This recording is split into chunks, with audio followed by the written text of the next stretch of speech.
How do we release people from poverty? What's the answer to that? Now, there's lots of different things that we could talk about here, but I just want to say briefly that it is not programs and it is not bringing in outside funding that will help people be relieved from poverty. That might create temporary solutions if we, hand out blankets or we build houses or we do things for them. But what will really solve the problem of poverty? Poverty is a spiritual issue.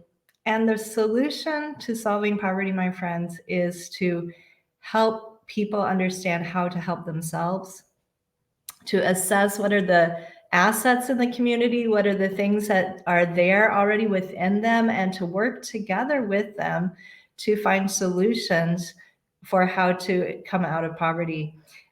There's also just, the natural effect of sin in our lives brings us under the curse of poverty. And we have seen over and over again, VT Samuel, that when people come to know Jesus and they begin to obey his command to love their neighbor, to give to others, to make disciples, they obey Jesus' basic commands, there's something that happens which in missions we call redemption and lift.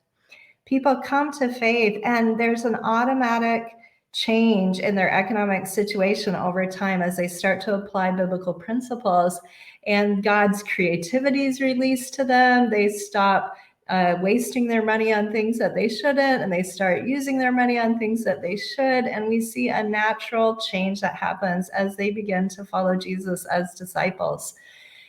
So there's a lot more that we could say about this, but I would just say, VT Samuel, the answer is not programs. The answer is making disciples and training them to obey the commands of Jesus and training them to apply biblical principles in simple and small ways